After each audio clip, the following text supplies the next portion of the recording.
Mä oon nyt virallisesti oikea tubettaja, sillä mun viimeisimmällä videolla oli mukana heittomerkeissä kaupallinen yhteistyö. En siis nyt ihan suoraan sanottuna tiedä, että lasketaanko sitä vielä oikeaksi kaupalliseksi yhteistyöksi, jos videopelin saa arvostelukappaleena kritiikkiä varten, mutta hei, jotakin nyt kuitenkin. Mä ilmoitin tämän lahjoituskuvion videollani pitkällisesti selittämällä sekä vielä tämmöisellä infokortilla, missä on yksityiskohtaisesti eroteltu, että mitä hyödykkeitä kenellekin on annettu videon tekemisestä ja kenen aloitteesta yhteistyöt on syntyneet. Siis mulla on kunnia-asia, että ihmisiä ei johdata somessa harhaan, ja jos videoon liittyy minkäänlaisia jääviyteen liittyviä kytköksiä tai jotain kaupallisia yhteistyötä, niin ne kerrotaan niin selkeästi, että siitä ei jää mitään epäilystä katsojalle. Mä olin mielestäni oikein läpinäkyvä, mutta ilmeisesti tämä merkintä ei ole riittävä Kilpailu- ja kuluttajaviraston uusien fasististen ja mielivaltaisten linjausten mukaan. Tai mistä minä tiedän, eihän kukaan tämmöisiä dokumentteja nyt oikeasti herranjumala lue, vaan siis tämä informaatio saadaan tubettajilta, jotka valittavat siitä, että heidän alansa säännellään. KKV:n linjauksen päivitykset julkistettiin jo tammikuussa, mutta aluksi ne meni multa ihan täysin ohi, koska eihän mua nyt kiinnosta pätkääkään, mitä jollekin tubettamisen alalle kuuluu. Siis mä en seuraa somessa ketään Ronibakkeja tai ketään muitakaan tämmöisiä suomalaisia joka paikan somettajia, enkä mä täten ole hirveästi altistunut sille, että miten suomalaisten sisällöntuottajien tekemää markkinointia säännellään. Siis enhän mä tämän mun oman tubettamisenkaan kautta semmoiselle tuu altistumaan, koska eihän kukaan täysjärkinen mainostaja maksa siitä, että minä narisen täällä itsekseni jostakin 10 vuotta vanhoista videopeleistä. Nyt kun nämä mainonnan läpinäkyvyyteen liittyvät kysymykset kuitenkin tuli minulle itsellekin ajankohtaisiksi, niin mun blogosfääriä seuraava lähipiiri saattoi mun tietooni, että Kilpailu- ja kuluttajaviraston linjauksista on syntynyt jotakin draamaa ammattisomettajien keskuudessa. Siksi mä haluankin nyt itse vähän reflektoida tätä KKV:n paperia ja puhua siitä, miten tällaisen somemainonnan sääntelyn pitäisi minun mielestä toimia ja onko nämä linjaukset kohtuullisia. Mut tönästiin tämän Ronibakin KKV:n uutta ohjeistusta kritisoivan videon suuntaan, joten se lienee ihan hyvä paikka aloittaa. Eli katsotaan mikä Ronia hiertää. Yksi Bakin KKV:n ohjeistusta kohtaan esittämä kritiikki kuuluu, että on epäreilua tiukentaa somemarkkinoiden sääntelyä, kun somessa on jo ennestään pitänyt merkitä kaupalliset yhteistyöt selkeämmin verrattuna esimerkiksi televisioon, jossa kaupalliset yhteistyöt merkitään summittaisemmin. Tässä pyörii Amazing Race Suomi, missä ilmoitetaan kaupallinen kumppanuus. Ei, Heikki Paasonen ei sitä sano, vaan tonne vasempaan yläkulmaan. Nyt. Siellä on tommonen. Kuka se kaupallinen kumppani on? No, se selviää tässä lopputeksteissä. 1,5 tuntia myöhemmin. Noin, siinä oli lista.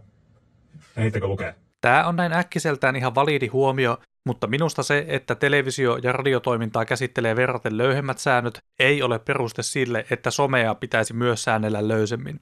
Sen sijaan onkin minusta ihan täysin perusteltua, että vaikuttajamarkkinoinnissa terotetaan televisiota paljon enemmän sitä, että somevideo on mainos tai sisältää mainoksen, koska somesisältöjen tapauksessa mainostettavan tuotteen mainoskasvo ja tuote, jonka oheen mainos liitetään, ovat yksi ja sama asia. Esimerkiksi tässä EEDD Speaks-kanavan hampurilaisten testausvideolla videon juontaja kehuu videon sponssannutta tuotetta samalla energialla ja samanlaisella puheen kadenssilla kuin videota muutoin juontaessaan. Tämä video on samalla toteutettu kaupallisessa yhteistyössä Revolutin kanssa, jota mä käytänkin mun jokapäiväisissä arkiostoksissa. Joo, varmasti käytät ja ennen kaikkea sä oot tosi innoissasi saadessasi puhua mulle maksukortin mullistavasta konseptista. Siis ilman näitä eksplisiittisiä mainostunnisteita tämän mainososion esiintymistapa ei juurikaan eroa siitä, miten tubettaja puhuu tai elehtii videolla muutoin. Ja ihan alkuun on siis erotettava, että tässä ei ole mitään väärää. Somesta nousee mielenkiintoisia ja viihyttäviä hahmoja ihan siinä mistä tahansa muustakin mediasta, ja kaikilla ihmisillä on oikeus kaupallistaa näkyvyytensä toimimalla jonkun tuotteen tai palvelun mainoskasvana tai äänenä, eikä heidän tarvitse jotakin tuotetta mainostaessaan teeskennellä olevansa jotakin, mitä he eivät ole. Päinvastoin, somettajan persoonallisuus on täsmälleen se, mistä mainostaja maksaa. Somevideoiden esillepanosta syntyy kuitenkin helposti tämmöinen tunnelma ja illuusio, että tubettajat olisi ikään kuin sun kavereita, jotka ihan vaan tälleen friendinä suosittelee tuotetta, ja nimenomaan siksi mainostajat pitävätkin kaupallisista yhteistyöistä somevaikuttajien kanssa. Mainos on vakuuttavampi, jos se tulee tutun ihmisen suosituksen muodossa, sen sijaan, että se tulee jostakin, minkä sinä heti ja kiistatta tunnistat muusta sisällöstä irralliseksi mainokseksi. Kaikesta tästä johtuen on mun mielestä ihan aidosti keskeistä rikkoa tätä illuusiota somemarkkinoinnissa, ja selkeyden vuoksi esimerkiksi EEDD Speaks tekeekin tällä videolla oikeat toimenpiteet mainoksen ja varsinaisen sisällön erottelemiseksi. Katsoja voi selkeästi ymmärtää, missä kohdassa videon juontaja lukee sponsorin maksamaa tekstiä, ja mihin kohtaan video pitää skipata, jos maksukorttimainokset eivät tällä kertaa kiinnosta. Haluan painottaa, että kun lähdetään tässä nyt erottelemaan, että mikä olisi tällaisten somemarkkinoiden sääntelyn kannalta reilua, niin operoidaan näkökulmien ja mielipiteiden kentällä. että mä en voi antaa kuin vaan mun oman mielipiteeni ja tulkintani siitä, miten tämän homman pitäisi toimia. Mä voin myös puhua näistä linjauksista vain suhteessa YouTubeen, koska mä en seuraa hirveästi mitään muita someja, ainakaan sellaisia, missä tapahtuu jotakin kaupallisia yhteistöitä. Mun mielestä tällaisessa YouTubessa tapahtuvien kaupallisten yhteistöiden sääntelyssä on kuitenkin paljon sellaisia nyansseja ja yksityiskohtia, jotka pitäisi tässä kokonaisuudessa ymmärtää, kun aletaan tähän keskusteluun. Ja minä ajattelinkin nyt narsistisesti, että mä osaisin ehkä tarkastella ja eritellä tätä kokonaisuutta asianmukaisella tarkkuudella ja pohtia tätä kaikkea ikään kuin tämmöisenä kulttuurintutkija-hahmona, joka jonkin verran ymmärtää sitä, miten YouTube toimii, mutta jolla ei itsellä ole sen verran rahallisesti siinä kiinni, että mulla olisi tarvetta esitellä näitä KKV-linjauksia mitenkään epärehellisesti ja itselleni edullisessa valossa. Nyt kun KKV on mainittu tässä jo useaan otteeseen, niin avataan ihan alkuun tätä hallinnollista himmeliä sen verran, että mikä KKV on ja mikä sen rooli on tässä sääntelyssä. Se, mikä lopulta on kiellettyä somettamisessa tai missä tahansa muussakaan liiketoiminnassa, sanellaan ensi ja viime kädessä Suomen laissa. Itse laissa ei kuitenkaan ole valtavasti yksiselitteistä konkretiaa siitä, miten juuri vaikuttajamarkkinointiin pitäisi suhtautua, vaan käytännössä usein nojataan muutamassa laissa käytettyyn ilmaisuun. Markkinoinnista on käytävä selkeästi ilmi sen kaupallinen tarkoitus sekä se, kenen lukuun markkinoidaan. Se, että tämä laki jättää tällä tavalla tosi paljon avoimeksi, ei ole tietenkään mitenkään tavatonta, koska siis käytännössähän olisi aivan täysin mahdotonta kaikilla liiketoiminnan alueilla säännellä aina yksityiskohtaisesti, että mikä milloinkin on kiellettyä ja sallittua. Kuitenkin KKV:n valta perustuu siihen, että se on laissa määritelty muun muassa kilpailu- ja kuluttajansuojalakia valvova viranomainen, eli KKV:n lainmukainen tehtävä on vahtia, että milloin mainonta on tunnistettavissa mainokseksi ja milloin muutoin liiketoiminta on tai ei ole hyvän liiketavan mukaista menettelyä, kuten on laissa määritelty hyväksyttävän toiminnan rajat. Ja tulkinnat siitä, milloin näiden rajojen yli mennään, tehdään KKV:ssä tapauskohtaisesti kuluttaja-asiamiehen tulkinnan ja mielipiteen perusteella. Vaikka tässä nyt operoidaan mielipiteiden ja tulkintojen kentällä, niin en tietenkään yritä tässä sanoa, että KKV-mielipide olisi siinä mielessä vain mielipide, että se olisi yhdenvertainen minun tai sinun mielipiteen kanssa. KKV:n tehtävä on ikään kuin olla se valtion virallisen mielipiteen kantaja, jolla on joitakin laissa säädettyjä toimivaltuuksia. Kuitenkin Kilpailu- ja kuluttajaviraston valtuudet tulevat laista ja ne on siten myös rajalliset. Esimerkiksi mun ymmärtääkseni KKV:n valtuudet sanktioida lainvastaisesta toiminnasta itse suoraan on suhteellisen rajalliset ja esimerkiksi influenssereita kohtaan KKV ei ole vielä ainakaan käyttänyt mitään rahallisia sanktioita. Tähän kohtaan on iskettävä se pakollinen en ole juristi kortti pöytään, ja koska olen somettaja, niin en muutenkaan koskaan tiedä mistään mitään. Eli ottakaa nyt aika ison suolajyvän kanssa nämä mun sanomiset, mutta mun ymmärtääkseni tämä kuvio menee jotakuinkin niin, että KKV:llä on lain mukaan valtuudet määrätä uhkasakkoja tai seuraamusmaksuja elinkeinoharjoittajalle tietyissä tapauksissa. Esimerkiksi silloin, jos elinkeinoharjoittaja ei suostu toimittamaan KKV:lle tämän pyytämiä tietoja, tai jos tämä ei kiellosta huolimatta lopeta kuluttajan suojalain vastaista toimintaa esimerkiksi markkinoinnissaan. Kuluttaja-asiamiehellä ei kuitenkaan ole vielä itsellään suoraa oikeutta määrätä rangaistuksista, vaan esimerkiksi lainvastaisesta markkinoinnista sanktioiminen tapahtuu vasta markkinaoikeuden päätöksellä. Eli käytännössä kuvio menee niin, että KKV havaitsee lainvastaiseksi katsomaansa toimintaa ja esittää lakia rikkovaa toimijaa markkinaoikeudelle tuomittavaksi, ja markkinaoikeudessa esitetyt syytteet sitten joko hylätään tai elinkeinoharjoittajalle määrätään joitakin kieltoja tai mahdollisia seuraamusmaksuja. Ja jos lähdetään katsomaan, että minkälaisia keissejä markkinaoikeudessa on käsitelty vaikka kesäkuussa 2025, niin markkinaoikeuden ratkaistavaksi tulee eniten tapauksia, jossa tarjouskilpailun hävinnyt yritys mankuu muutosta julkisen hankinnan päätökseen. Mutta jos katsotaan mielenkiintoisempia tapauksia, niin esimerkiksi Elisa on valehdellut markkinoinnissaan Telian tuotteista ja markkinaoikeus on sitten kieltänyt jatkamasta kyseistä menettelyä 300 000 euron sakon uhalla. Toisessa teleoperaattoritapauksessa KKV taas on kieltänyt Teliaa käyttämään puhelinliittymäasioinnissa puhelinpalvelua, jossa jonottamisesta veloitetaan erillinen palvelumaksu. Vaade läpi ja Telian harjoittama mummojen puhelinvaihteessa kynyttäminen kielletään 150 000 euron sakon uhalla. Eli markkinaoikeudessa käsitellään isojen poikien rahoja ja isojen poikien rikoksia. Jos joku influenssari ei merkitse kaupallista yhteistyötä KKV vaatimalla tavalla, niin ei sitä ihan heti ole raahaamassa markkinaoikeuden eteen. Sen sijaan KKV:n aseet piilomainostavia somettajia vastaan on ilmeisesti kannella näistä mainonnan eettiselle neuvostolle, joka taas antaa somettajille huomautuksia, eli heiluttelee sormella, että älä riko lakia senkin somettaja. Vaikkei KKV sanktioisikaan laittomasti mainostavia somettajia rautaisella nyrkillä, niin tällä virastolla on kuitenkin selkeä ja tärkeä paikkansa tämmöisen avoimehkon lain tulkitsijana. Laajempi pointti on kuitenkin, että tämä KKV:n tammikuussa päivittämä dokumentti, niin kuumottava kuin se jonkun ammattisomettajan mielestä onkin, ei ole vielä kivenkovaa lakia. Ja siis jotakin KKV:n järkähtämättömyydestä instituutiona kertookin minun mielestä se, että kun Ronnie Buck alkoi mankumaan somessa julkisesti, että hän ei tykkää näistä uusista säännöistä, niin alle 2 viikon sisällä on KKV saatu neuvottelupöytään miehen kanssa, että säännöt saataisiin viilattua Ronille mieluisammaksi.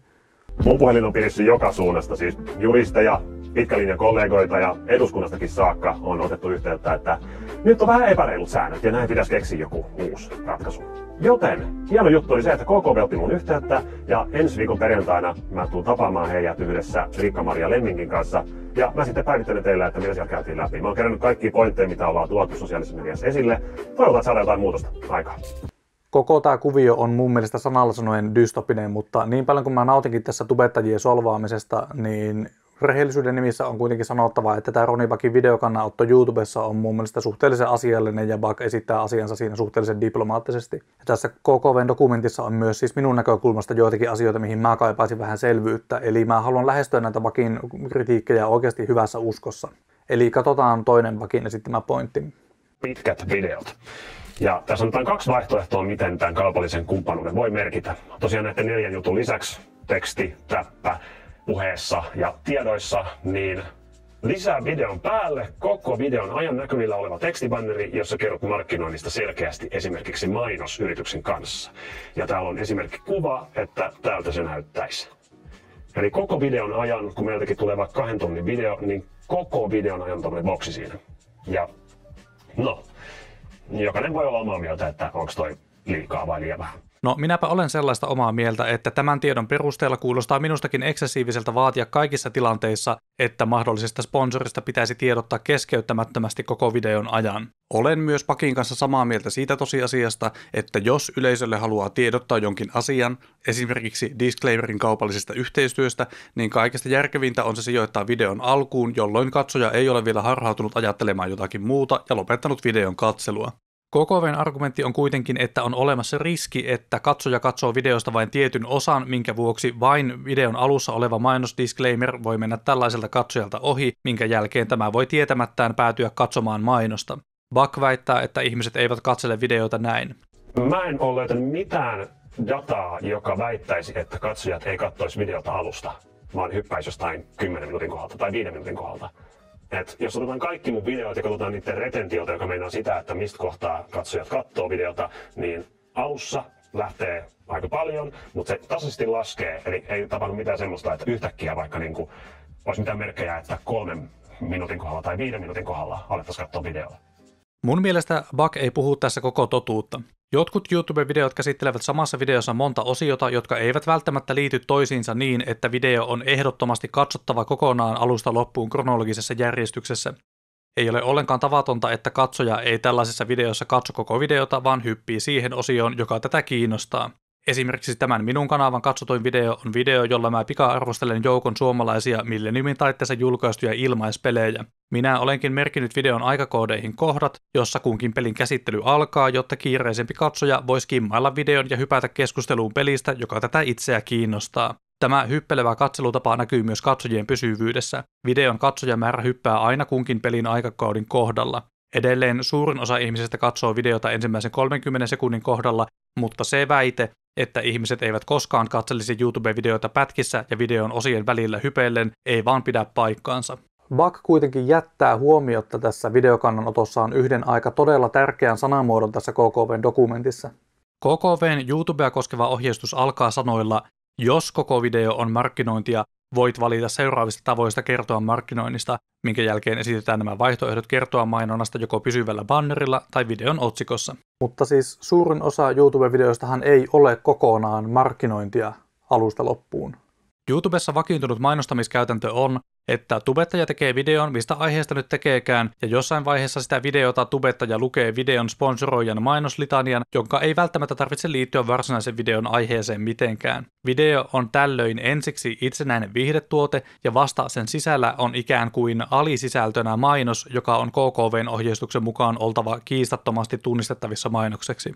Kuitenkin semmoisessa KKV:n kuvailemassa tilanteessa, jossa koko video on mainos, niin ei mun mielestä ole mitenkään kohtuuton vaatimus, että se markkinointitarkoitus ilmaistaan jollakin pysyvällä bannerilla tai muulla niin kuin selkeällä informaatiolla koko sen videon ajan. Jos esimerkiksi joku kosmetiikkatuotetta tai kosmetiikkatuotteiden sarjaa esittelevä video olisi tuotettu yhteistyössä kyseisen kosmetiikkatuotteen valmistajan kanssa, on mun mielestä aivan perusteltua edellyttää videolla jatkuvasti banneria siitä, että koko video on totta tosiaan maksettua mainossisältöä. Tähän väliin selvennyksenä, että minä käytän tässä nyt tätä kosmetiikkanörtin videota ainoastaan tämän konseptin visualisoimiseen, enkä väitä, että tämä nimenomainen lyhyt video olisi piilomainontaa. Sen sijaan, kun Ronibak antaa ymmärtää, että kaikissa hänen sponsoroiduissa pitkissä videoissa pitäisi KKV:n linjauksen mukaan olla pysyvä kaupallisesta yhteistyöstä kertova banneri, jonka hän tietenkin visualisoi liioitellun kokoisena, hän joko ei osaa lukea tai valehtelee tahallaan. Jos tätä Buggin esittelemää dokumenttia oikeasti lukee, niin siellä annetaankin ohjeet tilanteeseen, jossa kaupallinen yhteistyö on toteutettu erillisenä mainososiona. Tällaisessa tilanteessa KKV:lle riittää, että mainonnasta tiedotetaan bannerilla itse videon sisällä vain sponsoroidun mainososion aikana, minkä lisäksi kaupallisesta yhteistyöstä tulee tiedottaa katsojalle heti näkyvässä osassa videon tekstikuvauksessa sekä alustan omalla merkintätoiminnolla, jos sen sanamuoto kuvastaa julkaisuasi. Tietysti tässä nousee nyt ihan aiheellinen kysymys siitä, että jos vakiintunut käytäntö on pitää se sponsorisegmentti tällä tavalla niin kuin erillään siitä muusta sisällöstä, niin minkälaisissa tilanteissa sponsoroitu video tulee tulkita kokonaan mainokseksi? Koska Ronibak on ilmoittautunut tämän KKV:tä vastustavan liikkeen keihäänkärjeksi, niin voitaisiin etsiä Ronibakin omasta tuotannosta havainnollistava video ja tarkastella, miten mainostaminen siellä tapahtuu.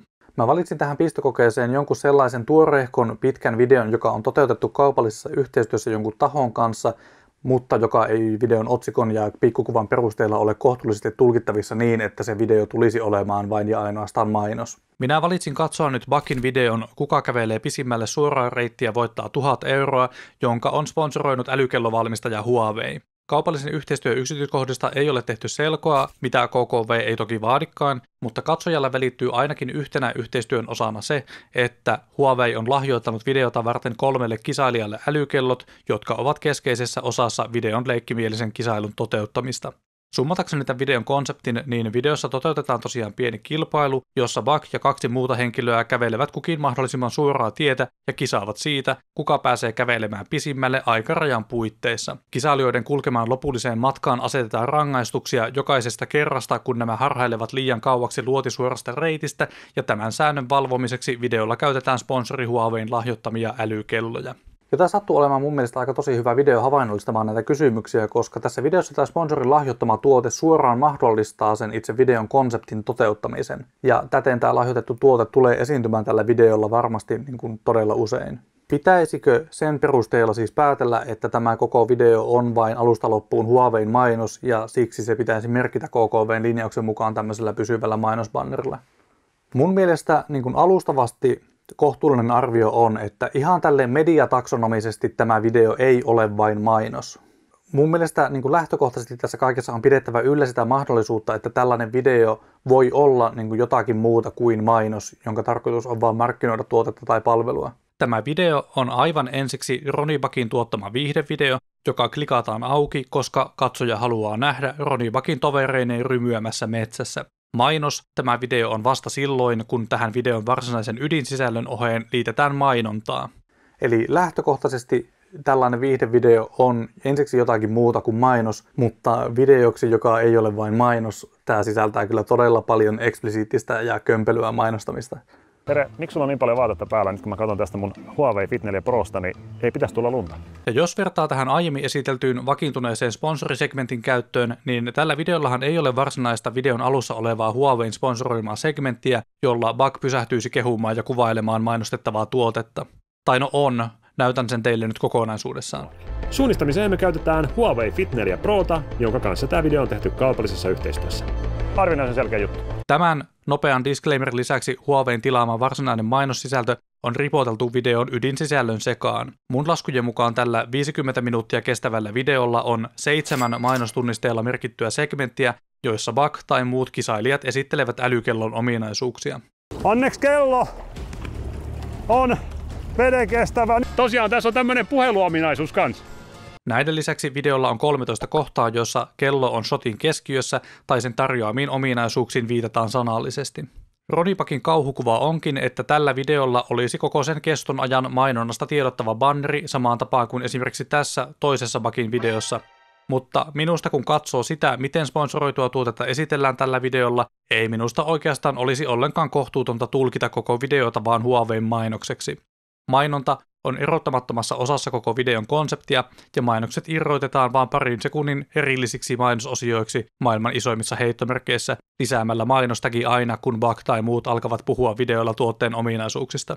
Minusta tällainen mainosviestien ripottelu muuten luonnolliselta vaikuttavan videoesiintymisen sekaan on nimenomaan sellaista salamähkäistä mainontaa, jollaiseen kuluttajansuojaviraston pitäisikin puuttua. Sen lisäksi, että tällainen jälkieditoinnissa päälle läpsäisty mainostunniste on minun katsonnon mukaan riittämätön tapa erottaa mainonta muusta sisällöstä, ei Bakin videoeditoijat edes merkitse mainososioita videoon johdonmukaisesti. Esimerkiksi kun videolla esitellään kellon ajastin ominaisuutta, kuva merkitään mainokseksi joskus ja joskus taas ei.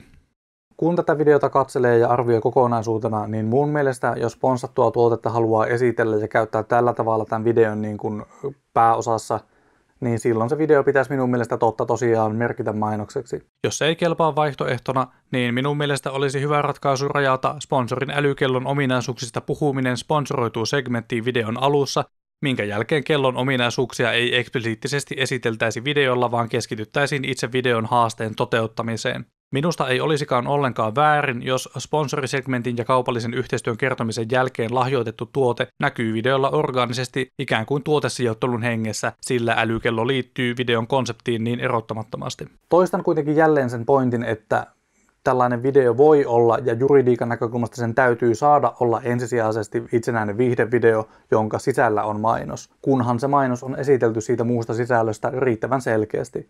Nykymuodossaan tämä Bakin video näyttää kuitenkin siltä, että mainossisältö halutaan livauttaa katsojalle muun sisällön välissä niin, ettei katsojalle tule kuitenkaan sellainen olo, että tämä katselee mainosta, vaan sitä kun Bakin Ronihan se tässä vaan ulkoilee ja fiilistelee kelloa. Ihan tälleen kaverina vaan. Huaweillehan tämä on varmasti erittäin houkuttelevaa mainontaa, koska me ollaan myös katsojina asettomia sitä vastaan, että video ilman ennakkovaroitusta muuttuu mainokseksi aina muutaman sekunnin ajaksi. Jos videon alussa on sponsoroitu segmentti, niin katsoja voi hypätä sen mainossisällön yli, mutta koitapa skipata mainokset, kun ne on sekoitettu varsinaisen sisällön sekaan tällä tavalla.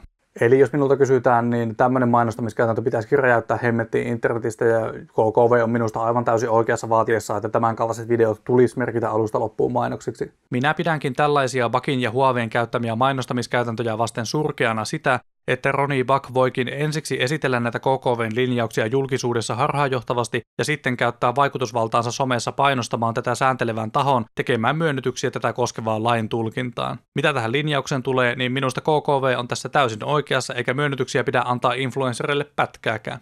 Mutta enhän minä olisi tubettaja enkä mikään, jos en minä ensiksi kritisoisi tässä 10 minuuttia Ronnie Bakia ja sitten samaan hengenvetoon vaatisi itselleni erityisvapauksia näistä KKV-linjauksista.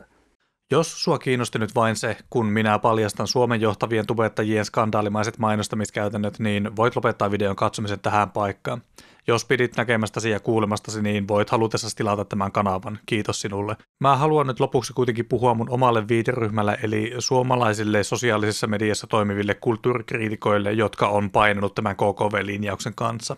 Eli palataan nyt siihen alkuperäiseen syyhyn, miksi tämä kysymys alkoi kiinnostamaan minua. Eli miten minun pitäisi kriitikkona toimia, jos pelin valmistaja antaa minulle pelistä arvostelukappaleen ilmaiseksi. Mennäkseni suoraan asiaan, niin KKV:n kannaksi on ymmärretty, että kulttuurikritiikkiä varten annettu kirjan tai vaikkapa videopelin arvostelukappale on mainostajan antama tuotelahjoitus, ja siten teosta käsittelevä kritiikki tulisi merkitä somessa mainokseksi. Mua itseäni tässä tulkinnassa kuitenkin ihmetyttää se, että jos tätä ohjeistusta lukee, niin tämä kysymys käsitellään kohdassa 4.4, jossa puhutaan mainostamistarkoituksessa saaduista tuotteista. Ja sen perusteellahan tässä ei pitäisi olla mitään ongelmaa, koska taidekritiikki ei ole mainos ja sitä varten niin luovutettu teos ei ole lahjoitettu mainostarkoituksessa. KKV-linjaus on herättänyt paljon selvennyspyyntöjä ja viraston linjausta koskevalla usein kysyttyjä kysymyksiä sivulla tarkennetaan kanta, että suoralainaus kriittisen arvion tapauksessa on mainittava arviossa, että tuote on saatu mainostarkoituksessa. Tämä linjaus on kuitenkin kirjoitettu otsikon mainostarkoituksessa saadut tuotteet alle, joten mä luulen, että KKV:lle heittomerkeissä kriittinen arvio tarkoittaa tässä nyt sellaista kriittisyyttä, jossa somettaja esittelee saamiaan tuotteita ja sitten kertoo, että ei tykännyt niistä. Eli käytännössä siis mietitään vaikka semmoista tilannetta, että minä olisin nyt sipsi-influenssari. Ja Taffel lähettäisi mulle niin kuin tämmöisen sipsipussin arvioitavaksi. Ja minä sitten sipsiasiantuntijana olisin sitä mieltä, että nämä Taffelin Diner-sipsit ovat syömäkelvotonta saastaa, ja jokainen, joka väittää pitävänsä näistä hie- ja perseen makuisista perunan palasista, pitäisi tuomita menettämään kansalaisoikeutensa vajaavaltaisena. Muuten ostaisin sipsipussin tätä havainnollistusta varten, mutta Taffelin Dinerit on oikeasti niin hirveitä, että se olisi vain rahan ja huonetilavuuden hukkaa heittämistä, niin saatte nyt tyytyä vaan tämmöiseen jälkieditointiin. Tämmöisessä tilanteessa influencerin argumentti voisi tietenkin olla, että niin kuin hän ei mainosta tuotetta, koska hän vaan arvioi tuotetta kriittisesti. Kuitenkin tämmöisestä kriittisestä arviosta voisi syntyä Taffelille jonkinlainen edullinen keskustelu, koska sitten videon kommenteissa ihmiset voi alkaa riitelemään siitä, mikä on kenenkin mielestä hyvä tai huono sipsipussi, ja lopulta ne 2 reptiliaania, jotka tätä teollisuusjätettä pystyy syömään, vois havahtua ostamaan Diner-sipsipussin. Eli tällaisessa tilanteessa Taffel olisi lähettänyt influencerille kriittisen arvioon tuotteen, jota sitten niin riepoteltiin siinä arviossa aivan täysin, mutta sitten Taffel kuitenkin lopulta saisi siitä sen markkinointihyödyn, mitä hän lähti tavoittelemaan luovuttamalla sipsipussin mainostamistarkoituksessa. Mun mielestä tämä linjaus käy järkeen tämänkaltaisessa tilanteessa. Muiden kritiikkiä someen kirjoittavien bloggaajien ynnä muiden keskustelun perusteella näyttää kuitenkin siltä, että KKV:n kanta asiaan olisi todellakin se, että analyyttinen kontekstualisoiva taideteoksen tulkinta ja arviointi taidekritiikissä on sama asia kuin edellä kuvatun kaltaiset tilanteet, jossa tuotetta esitellään sillä kulmalla, että tykkäsin tai en tykännyt. Esimerkiksi suomalainen sarjakuvablogi nimeltä Hyllyy soitti KKV:lle tiedustellakseen asiasta, ja Hyllyyn mukaan KKV vahvisti puhelimessa kantansa, jonka mukaan taideteoksen arvostelukappale vertautuu suoraan varsi-imurien, kosmetiikkatuotteiden tai aurinkolasien kaltaisiin tuotelahjoituksiin. Tämä linjaus on suomalaisen kulttuurikeskustelun kannalta kauhistuttava, ja annan Hyllyy-blogin selittää miksi. Linjauksessa vain unohtui, että ei ole olemassa korvaamatonta sivistysvaltioon kuuluvaa varsi-imuri, kosmetiikkatuote tai aurinkolasikeskustelua, jonka säilyminen elinvoimaisena on itseisarvoisen tärkeää. Kulttuurikeskustelu sen sijaan on. Kansallinen kulttuurikeskustelu pitää meidän henkiset ovemme auki maailmaan, tietoisina siitä, mitä muualla maailmassa oleminen juuri nyt on. Se rakentaa kansallista identiteettiä pohtimalla, millaista juuri täällä nyt on. Se on jatkuvaa vuoropuhelua siitä, mistä olemme tulleet, missä olemme, mihin olemme menossa, miten olemme maailmassa. Kritiikkien kirjoittaminen on ikiaikainen taidekeskustelun muoto, jossa teosta katsotaan analyyttisesti, asetetaan se kontekstiin ja aikajanalle vertaistensa kanssa, jaetaan lukukokemus. Sillä ei ole mitään tekemistä mainostamisen kanssa. Käytännössähän ongelma on se siinä, että meidän täytyisi osata erottaa tällainen kulttuurikeskustelun osallistuva taidekritiikki tällaisesta tuotearvion kritiikistä, joka minun mielestä lankeaa enemmän semmoisen markkinoinnin sateenvarjon alle. Mutta sen sijaan, kun vaikkapa minä tälle kanavalle kritisoin videopelejä, niin minä kirjoitan niistä taidekritiikkiä enkä ylimonimutkaisia mainoksia. Kritiikin tekstilajin kannalta on elintärkeää, että kritiikkiä ei valheellisesti väitetä mainokseksi, vaikka teoksen kustantaja jakeliskin sitä ilmaiseksi siitä kirjoittaville kriitikoille ja mediataloille. Mä kuitenkin haluan uskoa sivistysvaltioon vielä sen verran, että KKV pystyy näkemään ja tekemään eron näiden kategorioiden välille. Siksi mä en voinut nyt tyytyä tämmöiseen toisen käden tietoon siitä, mitä jollekulle on kuulemma puhelimessa sanottu, vaan mä halusin KKVltä mustaa valkoisella siitä, että onko heidän kirjoissaan taidekritiikki ja tuotearvostelu tosiaan yksi sama asia. Mä siis kysyin KKVltä sähköpostitse oman tilanteeni näkökulmasta, että täytyykö minun merkitä myös mediakritiikkiteksti mainokseksi samalla sanamuodolla, jos arvosteltavan teoksen julkaisija on antanut siitä kriitikolle arvostelukappaleen. Tämä on se sähköposti, minkä minä lähetin KKVlle, ja muutaman päivän kuluttua mä sain sähköpostiini vastauksen. Siis mä ehdin kirjoittaa tähän videoon jo oikein tulikiven katkuisen lopun siitä, miten suomalainen byrokraatti tappaa kansallisen taidekeskustelun tämmöisillä ääliömäisillä linjauksilla. Mä kirjoitin KKVlle sähköpostia ja odotin saavani sieltä jonkinnäköisen semmoisen niin kuin todellisuudesta vieraantuneen paperinpyörittelijän toteamuksen, että jos se on somessa, se on markkinointia. Mutta tämä KKVn antama vastaus olikin paljon tyylisempi, eikä suoraan ottanut kantaa taidekritiikin tapaukseen sosiaalisessa mediassa. Mä pyysin saada julkaista tämän KKV-vastauksen, jotta te saisitte linjauksesta myös ensimmäisen käden tiedon, ja KKV vastasi minulle näin. Tämä on tämmöinen tavallinen käsienpesuviesti, jossa ei suoraan sanota juuta eikä jaata taidekritiikistä, vaan toistellaan linjauksesta jo selkeytyneitä pointteja. Vastuu markkinoinnin merkitsemisestä on kaikissa tapauksissa mainostavalla yrityksellä ja ammattimaisen vaikuttamisen tapauksessa myös vaikuttajalla itsellään. Vaikuttajan yritykseltä saama vastike markkinoinnista voi olla rahan lisäksi myös tuote, ja vastikkeellinen julkaisu on markkinointia riippumatta siitä, esitelläänkö tuotetta negatiivisessa valossa vai positiivisessa valossa. Mainonnaksi kategorisoitumisen kannalta on yhdentekevää, ovatko yritys ja sisällön tuottaja laatineet julkaisun tekemisestä sopimuksen vai onko tuotteita lähetetty influencerille vähemmän sitoutavammin tai pyytämättä. Jos mulla olisi pöyristymishousut jalassa, niin mä voisin tarttua pariin kohtaan tässä sähköpostissa ja julistaa, että KKV ei ymmärrä ollenkaan, että sosiaalisessa mediassa on muunkinlaista sisältöä kuin vaikuttajamarkkinointia, mutta minä en tämän viestin perusteella näe, että tämä vaikuttajamarkkinoinnin linjaus koskisi taidekritiikin kaltaista kulttuurikeskustelua.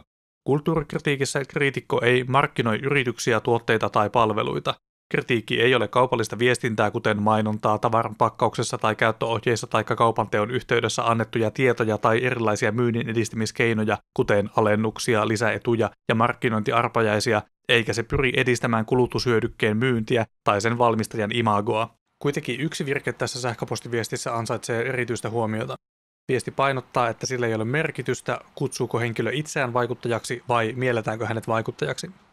Eli vaikka mä en itse mieltäisi itseni niinkään influenceriksi, vaan enemmän kriitikoksi, niin koska mä julkaisen kuitenkin tätä tavaraa sosiaaliseen mediaan, niin joku toinen voi mieltää minut vaikuttajaksi, ja se on ihan fine.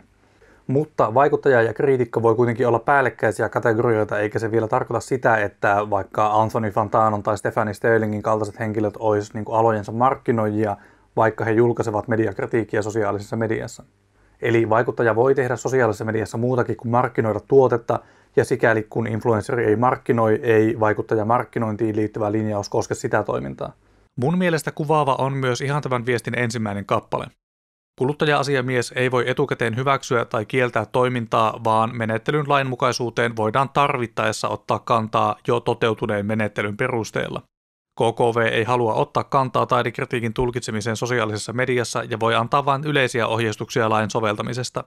Eli käytännössä KKV sanoo, että älkää viitsikö ahdistella meitä tällaisilla reunatapauksilla, että me voidaan antaa vain tämmöinen yleinen suunta lain tulkinnalle ja sen jälkeen te olette omillanne. Ja ennen kuin on olemassa ennakkotapaus siitä, että taidekritiikkiteksti saisi KKVltä tai mainonnan eettiseltä neuvostolta huomautuksen piilomarkkinoinnista, niin ei KKV voi antaa, mutta ei myöskään kieltää suoralta kädeltä mitään menettelytapaa siitä, miten somessa julkaistava taidekritiikki suhtautuu tähän vaikuttajamarkkinoinnin linjaukseen. Mä en myöskään itse pidätä hengitystä sen suhteen, että tämmöinen juuri taidekritiikkiä suitseva ennakkotapaus syntyisi, koska sellaisen luodakseen KKV ja mainonnan eettinen neuvosto joutuisi maalaamaan itsensä tosi julkisesti, tosi typerään nurkkaan väittämällä, että taidekritiikki on mainontaa ja sitä siten koskee tämä vaikuttajamarkkinoinnin linjaus. Koska jälleen muistutuksena, KKV:n sana ei ole lakia, vaan laki on lakia. Ja jos vaikka mainonnan eettinen neuvosto nyt linjaisi, että somessa julkaistu taidekritiikki on arvosteltavan teoksen piilomainontaa, niin se ei minun ymmärtääkseni voi tehdä sellaista tulkintaa sen perusteella, että se teksti on julkaistu somessa, vaan jos kulttuurikritiikki linjattaisiin tällä tavalla mainokseksi, niin sitten pitäisi esimerkiksi Hesarin kulttuurisivujen kulmaan lätkästä samalla tavalla, että mainos. Ja voitte varmasti kuvitella, että tämmöinen keskustelu olisi vaan kaikkien kannalta tosi nöyryyttävä, eikä KKV:llä ole mitään syytä lähteä tämmöiseen taisteluun, missä ei ole kuitenkaan kuluttajan oikeusturvan kannalta mitään voitettavaa. Kuitenkin tämä sanoen pitää tässä vaiheessa terottaa se asia, minkä Hyllyblogi ilmaisi myös tekstistään, että kaikki itseään taidekritiikiksi kutsuva ei ole sellaista kulttuurikeskusteluun osallistuvaa taidekritiikkiä, jota täytyy pitää erillään niin kuin markkinointiin liittyvästä sääntelystä. Että jos kritiikki on sitä, että vaan heilutellaan niin kuin arvosteltavaa tuotetta videolla ja sitten todetaan samat asiat, mitä kustantaja sanoo markkinointiteksteissään ja sitten sanotaan lopuksi, että tykkäsin tai en tykännyt, niin sellainen kritiikki on mainos kritiikin vaatteissa. Ja pahimmassa tapauksessa kyynisellä kustantajalla ja taidekriitikolla on potentiaali venyttää tämmöisen riippumattoman kritiikin rajoja ja julkaista taidekritiikkinä vaan tämmöisiä maksettuja puffijuttuja. Tässä mielessä kaikkien meidän, jotka jollakin tavalla osallistumme tämmöiseen niin kuin suomalaiseen kulttuurikeskusteluun ja tuotamme jotakin kulttuurikritiikkiä sosiaaliseen mediaan, niin meidän täytyy nyt säännellä itseämme aika rankalla kädellä, koska me ei haluta luoda nyt ennakkotapausta kritiikistä, joka on enemmän mainos kuin riippumatonta kulttuurikeskustelua. Minä suosittelen itse ottamaan myös huomioon sen, että läpinäkyvyys on myös meidän tekstien lukijoita kohtaan hyvä asia, eikä se ole niin kuin kohtuuton vaatimus minun mielestä, että se niin kuin arvostelukappaleen luovuttaminen disclosataan lukijalle. Mä suosittelenkin tulkitsemaan tätä KKV-linjausta nyt ikään kuin hyvässä uskossa, koska tämä teksti tekee myös selkeitä myönnytyksiä meidän suuntaan tietyissä tapauksissa. Esimerkiksi aina kun linjauksessa mainitaan alustojen omat merkintätoiminnot, niin kuluttaja-asiamies suosittelee käyttämään niitä, jos niiden sanamuoto kuvastaa julkaisuasi. YouTubessa tämä sanamuoto sisältää maksettua mainossisältöä, kuten voi nähdä tästä Huawein älykello, kuten voi nähdä esimerkiksi tässä K-kauppaa mainostavassa Ronibakin videossa. Eli KKV ei tässä tapauksessa vaadi merkitsemään sisältöä tunnisteella, joka ei totuudenmukaisesti kuvaa sitä sisällön luonnetta. Eli minusta näyttää siltä, että vaikka KKV ei tietenkään pysty antamaan etukäteen mitään tämmöistä eksplisiittistä erityislupaa tietynlaiselle sisällölle, niin se virasto kuitenkin kykenee näkemään tilanteita, joissa nämä markkinoinnin linjaukset eivät aivan sellaisenaan päde kaikkeen sosiaalisessa mediassa julkaistavaan sisältöön. Eikä se halua myöskään lähtökohtaisesti katsoa kaikkia tilanteita sen ankarimman tulkinnan kautta. Ehkä tälle videolle olisi nyt viihdyttävämpi lopetus, jos mä voisin tässä raivota siitä, miten KKV on kohtuuton eikä tiedä mistään mitään. Ja ovathan he tietenkin vähän kiusallisessa asemassa sen suhteen, että he eivät voi julkisesti sanoa erottavansa tekstimuotoja mainoksiksi ja ei-mainoksiksi. Mutta ei tämä linjaus ja tämä mun sähköpostiin saatu tarkennus vielä minun mielestä ole taidekritiikin näkökulmasta mitenkään katastrofaalisia. Ja jos joku nyt itse virastosta katsoo tätä videota, niin mä laitan tähän alle nyt mun yhteistyötoni, että jos minä olen nyt tässä esitellyt teidän linjauksen sisältöjä harhaanjohtavasti, niin mä julkaisen mielelläni kyllä oikaisuja tähän kaikkeen. Mutta kokonaisuutena mun mielestä tässä keskustelussa KKV ei ole joku tämmöinen jähmeä byrokraatti, joka vaan inhoaa yrittäjyyttä ja haluaa siksi tehdä somemarkkinoinnista vaikeampaa, vaan se vain tulkitsee lakia siitä näkökulmasta, mikä on kuluttajan näkökulmasta läpinäkyvintä ja edullisinta. Et jos sun bisnesmalli pyörii vaan markkinoinnin ympärillä, niin tämä KKV-linjaus mun mielestä vaan pyrkii siihen, että sä ilmoitat siitä mainonnasta mahdollisimman selkeästi ja läpinäkyvästi. Ja sitten taas, jos sä et yritä myydä kenellekään mitään, niin tästä vaikuttajan markkinoinnin linjauksesta ahdistuminen vaikuttaa minun mielestä vähän ennenaikaiselta. Eli summattuna se koira älähtää, johon kalikka kalahtaa, ja minun mielestä kulttuurikriitikot on vähän liittynyt tähän keskusteluun semmoisella kulmalla, että ai, kyllä minuunkin kopsahti, kyllä mekin ollaan täällä sosiaalisessa mediassa, me ollaan tärkeitä. Ja tilanne nyt tietenkin elää, varsinkin kun Ronibak on menossa KKVn kanssa jollekin neuvottelukierrokselle, mutta summattuna minusta nyt näyttää tämän tiedon perusteella siltä, että KKV on tässä hyvien puolella aina ja ikuisesti. Ja se on kaikki, mitä mulla on sanottavaa tästä asiasta tällä kertaa. Eli